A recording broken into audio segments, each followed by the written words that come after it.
चिमड़ा जी बिम्बाजी के मृत्यु के बाद शासक बनाया गया। सिरपुर के गंधेश्वर शिव मंदिर का जीर्णोद्धार। वेंकोजी भोसले छत्तीसगढ़ में सूबेदारी व्यवस्था के सूत्रधार।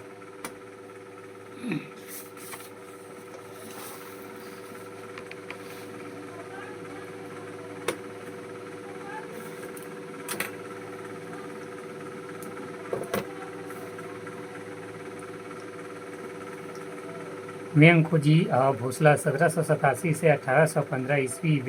बिम्बाजी के बाद वेंकोजी ने छत्तीसगढ़ में मराठों का नेतृत्व किया। वेंकोजी ने यहाँ रहकर शासन करने की अपेक्षा नागपुर में रहकर शासन संचालन किया और इस क्षेत्र के लिए एक नवीन प्रशासनिक व्यवस्था का आरंभ किया, जिसके अंतर्गत सूबेदारों के माध्यम से शासन का संचालन हुआ, जो लगभग 1818 तक जारी रही। इसे सूबा शासन प्रणाली का सूबा सरकार की संज्ञा दी गई है। सूबा शासन 1787 से 1818 ईस्वी छत्तीसगढ़ मराठा राज्य का एक सूबा था। सूबेदार सूबे का प्रमुख अधिकारी होता था, जिसे पास सूबे के सैनिक, अर्धसैनिक, दीवानी, फौजदारी आदि सभी अधिकार थे। सूबा शासन प्रणाली मराठों की उपनिवेशवादी नीति का परिणाम थी। इस व्यवस्था के जनक वेंकोजी थे। सूबेदारों का पद न तो अस्थायी था, न ही वंशानुगत। उनकी नियुक्ति ठेकेदारों प्रथा के अनुसार थी। जो व्यक्ति छत्तीसगढ़ में सर्वाधिक राशि वसूल कर नागपुर भेजने का वादा करता था, वह सूबेदार नियुक्त कर दिया जाता था। इस पद का नियुक्ति व्यक्ति की प्रतिभा व कार्य कुशल पर कोई विचार नहीं होता था। सूबेदार कम से कम समय में अधिक से अधिक लाभ अर्जित करने की चेष्टा करते थे। इस कारण सूबा शासन पद्धति जनहित कार्यों की उपेक्षा एवं शोषण का पर्याय बन गया। छत्तीसगढ़ के सूबेदार का मुख्यालय रतनपुर में था। सूबेदार मुख्यालय से संपूर्ण क्षेत्र पर शासन संचालन करना था। सूबा शासन व्यवस्था सूबेदार मराठा शासन का प्रतिनिधि होता था तथा सूबे का प्रमुख अधिकारी छत्तीसगढ़ सूबे की सैनिक, असैनिक, दीवानी, फौजदारी शक्तियाँ, फडणवीस सूबा की आय व्यवस्था का हिसाब, पातेदार सूबे के खजाने का प्रमुख, शासन का स्वरूप, कलचुरी शासन, गढ़ व्यवस्था, राजतंत्रात्मक व्यवस्था, मराठा शासन, सूबा एवं परगना पर आधारित।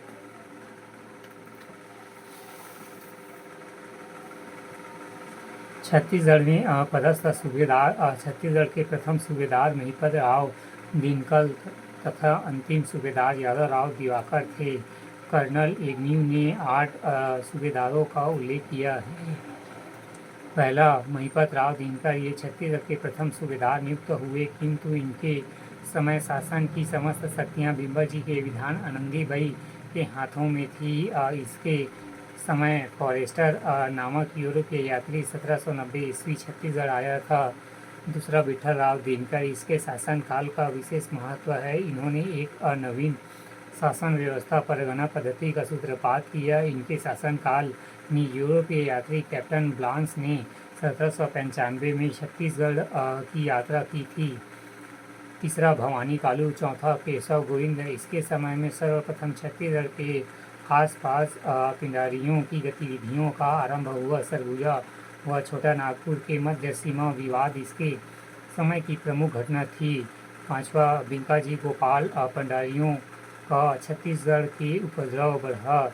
इसके शासनकाल में राजनीतिक अस्थिरता आरंभ हुई। अंततः इसके काल में कोई रचनात्मक कार्य नहीं हुई। अन्य सूबेदार सखा राम, हरि, सीताराम टाटिया, यादव राव दिवाकर। अंतिम सूबेदार। छत्तीसगढ़ में नियुक्त सूबेदार महिपत राव दिनकर। प्रथम सूबेदार बिम्बाजी की विधवा आनंदीबाई। विरोध। 1790 में यूरोपीय यात्री फॉरेस्टर की यात्रा। विठल राव दिनकर परगना पद्धति की शुरुआत। 28 परगने। 1795 में J.T. ब्लंड द्वारा छत्तीसगढ़ की यात्रा। भवानी कालू अल्पकालीन। केशव गोविंद छत्तीसगढ़ में सबसे लंबे कार्यकाल वाले सूबेदार संबलपुर में मराठा शासन के अधीन लाया। कोलब्रुक ने छत्तीसगढ़ की यात्रा की थी। बिंका जी गोपाल पिंजारियों का आक्रमण इसी के समय हुआ। सखा राम हरि सीताराम टांडिया यादव राव दिवाकर अंतिम सूबेदार। मराठा काल से आए यूरोपीय यात्री फॉरेस्टर महिपाल राव दिनकर कैप्टन ब्लन विठल राव दिनकर कोलब्रुक्स केशव गोविंद।